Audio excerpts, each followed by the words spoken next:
قرآن مجید کی تلاوت، ترجمہ، تفسیر، حدیث، نعتیں، تجوید، گرامر کے لیے اس چینل کو سبسکرائب کریں، ویڈیو کو شیئر کریں اور لائک کریں۔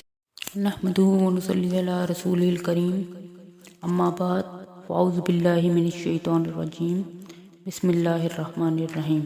آج کا ہمارا موضوع گفتگو ہے کامیابی اور ناکامی کا قرآنی تصور۔ مہربانی کر کے اس چینل کو سبسکرائب کریں اور ساتھ میں لگے بیل آئیکن کا بٹن دبائیں تاکہ ہر نئی ویڈیو سب سے پہلے آپ کو دیکھنے کو ملے، اور سبسکرائب کرنا بالکل فری ہے۔ مال و دولت کی کثرت، اونچے عہدوں پر فائز ہونے، دوسروں پر غالب آنے، فتح حاصل کرنے، آسائش و آرام کی چیزیں مل جانے اور خوشحال زندگی بسر کرنے کو کامیابی کا نام دیا جاتا ہے۔ اسی لیے لوگ ان خواہشات کو پورا کرنے کی خاطر صبح و شام بھاگ دوڑ کرتے ہیں، محنت و مشقت جھیلتے ہیں۔ در حقیقت یہ کامیابیاں ادھوری، عارضی اور جلد ختم ہونے والی ہیں۔ ایسی کامیابیاں تو اللہ کے نافرمانوں، کفار اور منافقوں کو بھی حاصل ہو سکتی ہیں۔ حقیقی اور اصل کامیابی یقیناً وہ ہے جسے ہمارے خالق و مالک اللہ تعالیٰ نے قرآن مجید میں کامیابی قرار دیا ہے۔ درج ذیل میں قرآن مجید میں بیان کیے گئے کامیابی کا تصور کا مطالعہ کیا گیا ہے۔ قرآن کریم نے کامیابی کے لیے فلاح کا لفظ استعمال کیا ہے۔ فلاح بہت مختصر لفظ ہے مگر اس کا معنی بہت جامع ہے۔ اس سے مراد ایسی کامیابی ہے جو کبھی ختم نہ ہو، جس کے بعد کوئی زوال نہ ہو، ایسی کامیابی جو ہر طرح سے ہو۔ دنیا میں ایسی کامیابی ممکن نہیں۔ دنیا میں کوئی شخص خواہ کتنا مالدار اور اختیارات کا مالک ہو، یہ ممکن نہیں کہ وہ کبھی پریشانی سے دوچار نہ ہو اور اس کی ہر ضرورت و خواہش بلا تاخیر فوراً پوری ہو جائے۔ اگر تمام خواہشات پوری بھی ہو جائیں تو ان پر زوال آنے اور مستقبل میں مصیبت میں مبتلا ہونے کا خوف ان نعمتوں کا لطف ختم کر دیتا ہے۔ دنیا تو دراصل مسائل اور مشکلات اور مصائب کا گھر ہے، لہٰذا ایسی کامیابی جس کے بعد مزید کوئی کامیابی نہ ہو اور جو کبھی زوال پذیر نہ ہو، دنیا میں ممکن نہیں۔ ایسی کامیابی کہ جس کے بعد ناکامی کوئی صورت درپیش نہ ہو، صرف ان لوگوں کو میسر آئے گی جو موجودہ زندگی اللہ تعالیٰ کی مرضی کے مطابق گزار کر دنیا سے رخصت ہوں گے۔ اللہ تعالیٰ اپنی رضامندی اور خوشنودی کے طور پر انہیں جنت عطا فرمائے گا۔ یعنی اللہ تعالیٰ کی رضامندی اور جنت کو پا لینا حقیقی کامیابی ہے۔ جنت ہی وہ مقام ہے جہاں انسان کی ہر خواہش پوری ہوگی اور جو کچھ وہ طلب کرے گا فوراً پیش کر دیا جائے گا۔ قرآن کریم میں ہے کہ جنتیوں سے فرمایا جائے گا، تمہارے لیے جنت میں وہ سب کچھ ہوگا جو تم چاہو گے اور جو تم مانگو گے وہ تمہارے لیے موجود ہوگا۔ قرآن کریم کے کئی مقامات پر ہمیں یہ حقیقت سمجھائی گئی ہے کہ دنیا کی دولت، اس کی بہاریں اور رونقیں فریب نظر کے سوا کچھ نہیں۔ جو شخص قیامت کے دن جہنم سے بچ کر جنت میں داخل ہوا وہی کامیاب رہے گا۔ درج ذیل آیات میں اللہ تعالیٰ نے اس کو قطعی اور حتمی انداز میں بیان کیا ہے۔ ہر جان کو موت کا ذائقہ چکھنا ہے اور قیامت کے دن تمہیں پورے بدلے ملیں گے۔ پس جو شخص نار جہنم سے بچا کر جنت میں داخل کر لیا گیا وہی کامیاب ہوا اور دنیاوی زندگی تو دھوکے کا سامان ہے۔ یاد رکھنے کی بات یہ ہے کہ خواہشات کی تکمیل کوئی کامیابی کی بات نہیں، عذاب الہی سے بچ جانا بڑی کامیابی ہے۔ اللہ تعالیٰ فرماتا ہے، قیامت کے دن جس شخص سے عذاب ہٹا لیا گیا تو ضرور اس پر اللہ کی مہربانی ہوئی اور یہی کھلی کامیابی ہے۔ اللہ کی خوشنودی پا لینا اور جنت کا حاصل ہونا ایک ہی حقیقت کے دو پہلو ہیں۔ اس لیے ایمانداروں سے اللہ تعالیٰ نے ان دونوں کا وعدہ فرمایا ہے، بلکہ اپنی رضا کو سب نعمتوں سے اعلیٰ نعمت قرار دیتے ہوئے اسے بڑی کامیابی فرمایا ہے۔